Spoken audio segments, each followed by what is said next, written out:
trồng ơi trồng không gì ơi nó tất cả xăm như trên một xí đó trên này nó trồng khó xí đó ta tạo trên trên nó cái vấn đề đó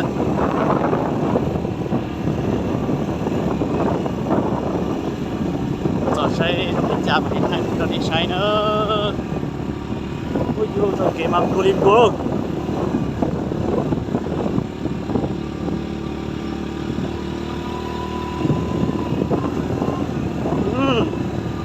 tôi nó xưa ô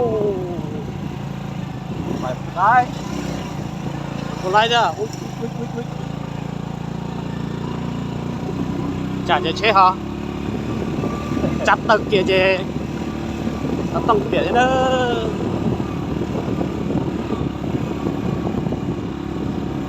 cái một đồ trên tay đi nó đó ít tiền so với trong chả mà ít ai nhìn của nó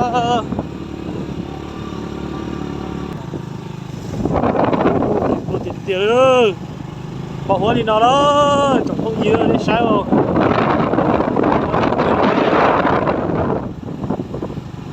không làm gì tôi chọn để chỉ bỏ đá chỉ đi nữa bỏ tí cho hoa nó xưa à không có phê này cũng bảy cái hả bố bây giờ bố nhìn hả ok đi à sai tôi đi nó rồi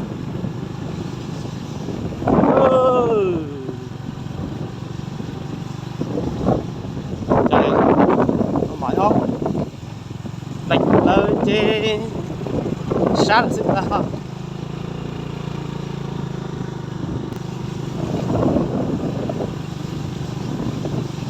cho cái chị mua chị trong đi nó đó chẳng không dưa đấy mua thịt tiêu mua chị thành chị nó chị rồi bỏ phố là xin ơi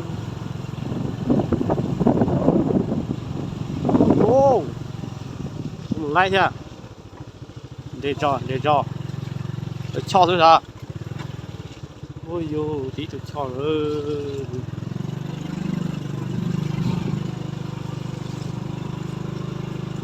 nó chậu chi nó cũng cờ đấy hả chẳng dùng rơ thế nào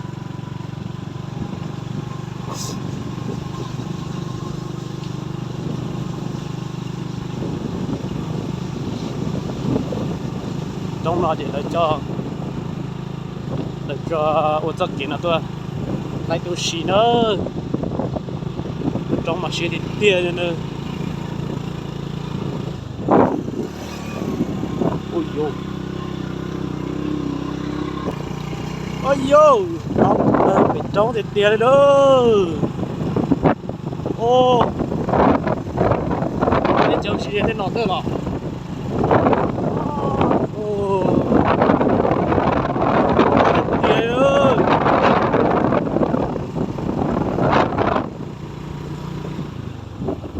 ôi yo là đánh tiền rồi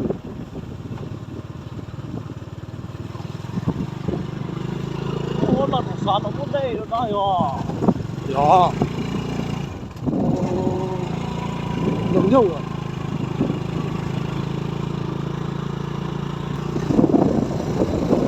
anh chờ nó không cởi nữa bỏ qua rồi qua chỉ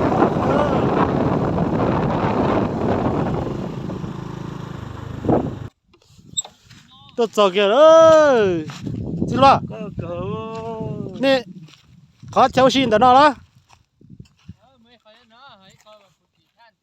thả từ tôi cho nhá thả nhất tí đó wow một đây tí bố mò chơi đồng cao ha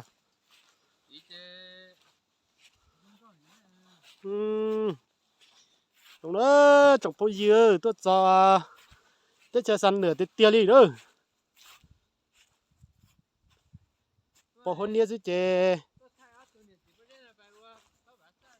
mình ta là có mà đi thay ôi yo tiếp bao giờ nó không có gì tia sao đâu nó đâu rồi giống chơi giờ luôn có tôi xí thế nó ơi giờ hái tiền đi nữa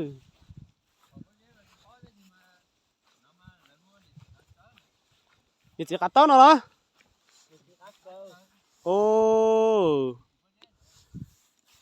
sai nữa trồng phong gì ơi nó tôi chờ chị cho nên một sai là tôi nghĩ chỉ cắt tao nó rồi cắt cờ nó bây giờ cắt cờ đó ô cứ tiền rồi sao mà tôi nghĩ từ từ ha ôi yo hả từ từ nào ô yo ôi dùng từ từ rồi nó chết bỏ luôn ô dùng từ từ giờ tôi họ cá tôi nhảy tôi tao tôi tí tôi mi nhớ hết đó bây giờ tôi sợ nó giờ ui tôi sợ to sợ nó giờ tôi nhẹ tôi tí nè tôi nhảy cái kéo rồi ôi yo tôi mình nhớ sát to nhá nó ê tụi nó nè chắc cao nè giờ gì nó họ cá coi có à bao nhá ô trời ơi tụi nhẹ tụi nó là tụi chỉ nhớ sợ to nó nè xin bữa kia rồi ô dùng thì tiêu giờ hai tia thoát từ trồng thôi chứ thoát là lần họ nó lên tụi mình vào từ từ tụi nó đó tụi tụi có chứ là tụi nó thay đầy đuôi nó có sai à muốn thay mà vậy cái tuổi kia nó mà tuổi kia nó chỉ có thay kia nó mà ôi dồi sao nó cũng rộng cơ có ôi dồi để con nhiều lúc nói lại mà tin nhiều thế mà dò nên tí gì nó khía rồi đấy kia có mà thay đuôi giờ thế hả thay rất rồi thế à thay đuôi thì có tin nhiều lúc cũng thay các cái thế đấy ủa anh này chả nữa chết chết tí à nịt lúc còn những tì nào mà tôi có những tì mà nên ít thay anh giờ lại rồi tí tập té giờ lại rồi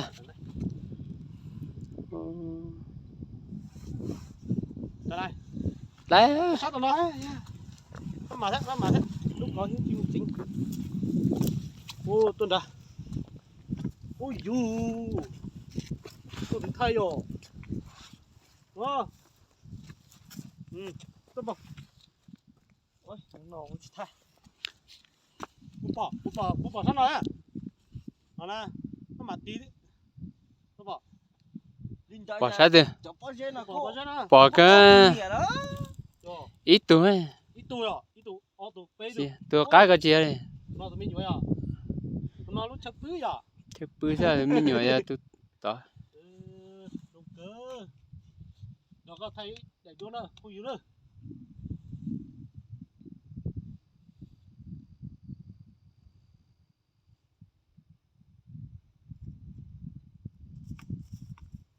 lại đây mà nếu tuần đều kia rồi đi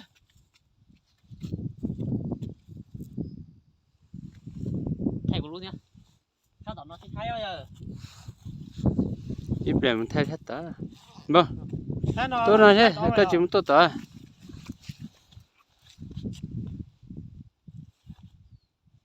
chú ấy chú có trò chuyện gì đây đã ôi chị giò luôn lại à lại à sao tao nói đấy sao tao nói sao có sao tao nữa chơi giờ là nó tên gì tên là luôn alo bây giờ nè alo nó là hoa nhiệt chỉ cả cờ lúc chỉ tết cho gì là mua rong đi nó đấy ô đồng cầu thì tiêu tết lâu gì thì ở tụi nó nhà chỉ bao giờ nữa ô để nó cứ giờ bé khó chơi sao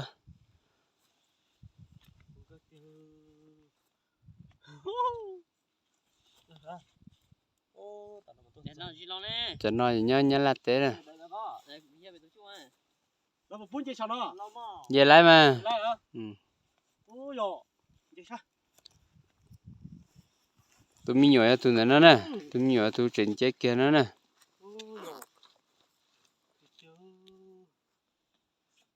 có tí nào hay thay lại đuôi sao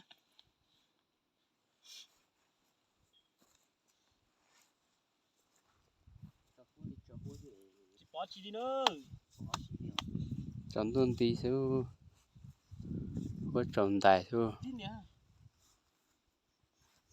cắt tuổi trên chế mà cắt tuổi coi tụi chơi nữa đứt thì à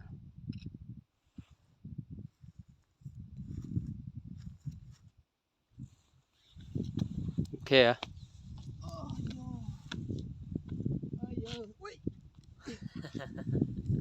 đây ơi bỏ tranh Cho có cho quần hơn. bỏ bỏ à chỉ bỏ nhá đúng rồi mình chỉ dù chạy nữa thế đi cái nào lấy trả lấy nè tay có anh đi nói tí bỏ bỏ hỏng nè chỉ bỏ rồi ôi giờ bỏ à bỏ đi kia cái đó tí nữa rồi nó mất mặt tí bỏ lại giờ tí đi nó mà lại cha chính xác thế đi nó ơ tao nó có tí tao xí đuôi này nó chập bỏ rồi Cho ý thế tua là sao có mà. ta dùng tròn tu à cho tôi bây giờ cho hoa thì đi ha Cho hồ bố chi chạy. lại Có là mẹ có. chú là gì giờ chú trừ chú tuần à cái gì thắt chặt chú này coi đấy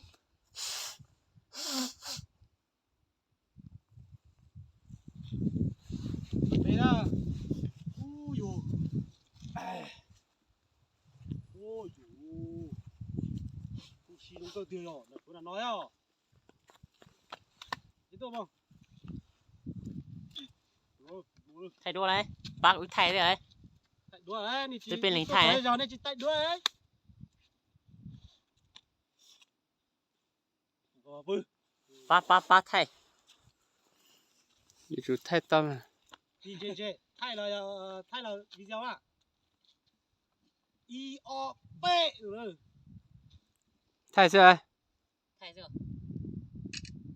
Thay rồi.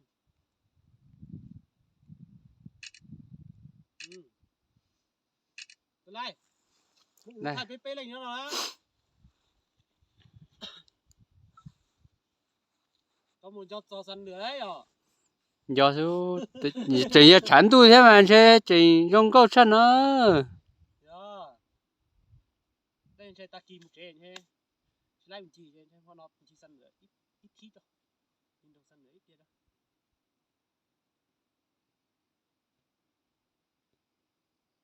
lại là mấy tuần đã tôi rồi các tuần đã đã tôi cái thay nó sẵn tu đấy Đã nói. tôi đã có thay trong bài sẵn tu đấy bỏ cái gì à giờ chả bỏ là cái Thay cái sữa để nó xuống mồ. Thay giá sữa. Thay ít sữa để rồi. Bù lú đi hả?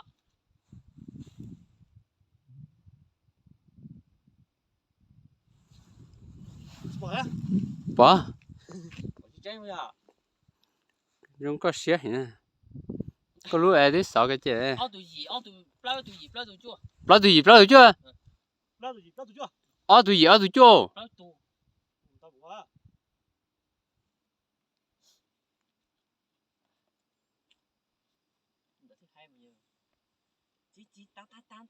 I O P bao I O P bao Lại. đấy cái sách của lúa tí rồi chẳng lúa trò sân tụ thế à có lúa chọc bỏ cái sao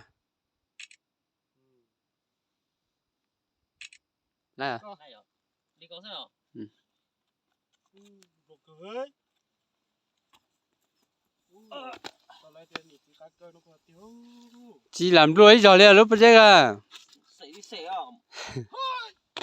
Thay là nó.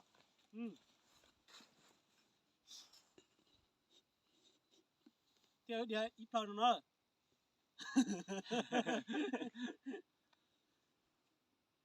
cái chuyện là chị à có plan thì gặp lại là gì vậy chị chờ là chị lại chị dùng nó đây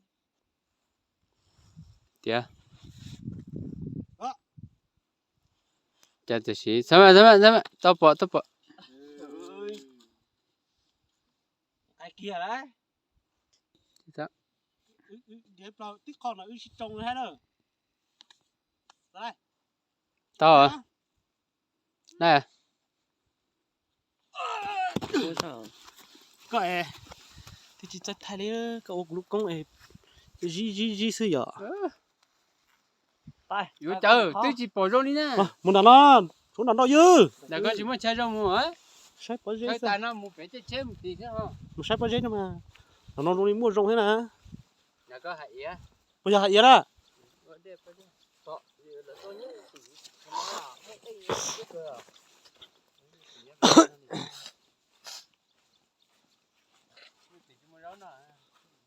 Ô, nhìn nó xí vậy? Có hơn tin nó xí. Ô khó tao nó bảo lý lỡ bùa à. Giờ chơi, đã lúc rồi lòng tất cả đã giờ. Không vừa mà chơi này chơi thích chạy với cái đã. Đã thế. Tại sao? Ô, được nó. Mà tại sao một thái là chơi to. Chế gì? Chế bọn tao, chế bỏ sống, bỏ vua sống á. Có tư. Tao lúc ta tại sống á. Tao chơi cân chùa vậy nè. Em muốn cho kiến nó nhá. Muốn tôi kể nó muốn một tí à. Một tí chơi tí chơi lại có khởi cái chơi phải tinh cầu con đào cho chơi nè. Tinh cầu đào chút nhá. Chơi cho nên một thay tuần sư đã hết. Tuần sư thế? Mấy tuần sư bao giờ tuần nó đã hết. Ôi dồi. Cực cười à. Mấy tuần sư thế chỉ một tuần ra thế nè. Đã nè. Một tuần ra thế à? À gì? Ô. Bao giờ. Ít chữ mua nào bây giờ? Ôi dồi. Chỉ ní chạy đến thế chứ. Bây giờ bây thay đuôi luôn đó. Tuần sư ra sót tua. Tuần sư tu ra túi ra. Tu phải ta họ. Hạt tu à gì? Tuần sư chơi chùa chơi tuần sư ăn đây đấy. Tuần sư chơi ót tu ra. Sao tu? Tuần nè tu chỉ thế này. Nó để tu mình nhỏ nè. Tu mê rồi tu lo rồi. Chơi học cá chơi lúc bây giờ nó sẽ chạy vô nó xấu á. Chính có sẽ cho cắn thá rồi. Thế chờ tao sẽ thì tiền đó, trồng phong gì nữa? Sẽ cho trốn đông cái gì nè. Sẽ cho trốn đông rồi à? Ôi dồi. Chơi nếu chơi sợ cho nên khâu, nếu chơi lên cho nó đã chơi học cá không. Tôi chọn để nó chơi, để nó sẽ đây nữa. Hạ ý xí nữa cho nó. Thấu trên cái này chỉ cả to, cả cái nó lọt giòn này thế. Muốn để này thì nhỏ nó đó, dạ. Bay, đi bay biểu.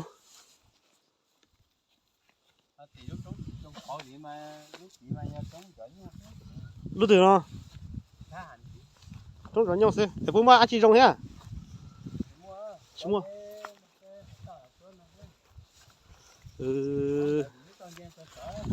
Dạ. Bác nào vậy nhỉ? Bác ở cái tin nhá. Xí dê xí thính đó mà.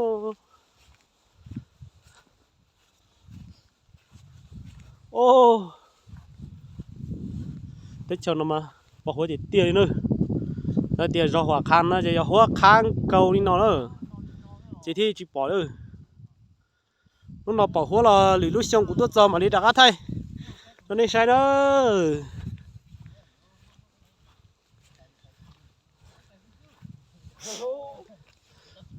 Lúc nào biết tôi chơi chả xuống này. Một từ đó.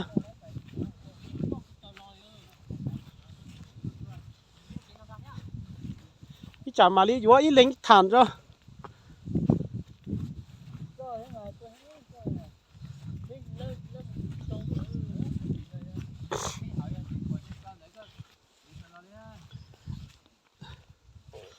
Cái chèo lô chơi nó đâu ôi giờ mong chín tô nữa nhở cho can trong sái cũng được khám phá nữa nên thế bỏ tích chờ nữa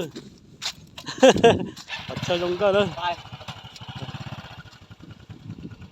ơi hiểm bát giờ một cho cái thứ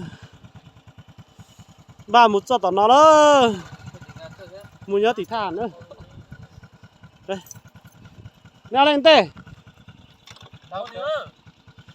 nó to mù say mù là mua mới liền mà cho đâu vừa đấy hả đây lá thì mới liền mà nó ta nó máy tuột giấy rồi mù ấy thì nó sẽ nơi chọc không gì nữa nên cái chi chọc của cá đó ấy liền cái tiền ra nó cho đi nó sẽ là ra tập cái một chữ sát tí cho nên sai nữa nên cho nên từ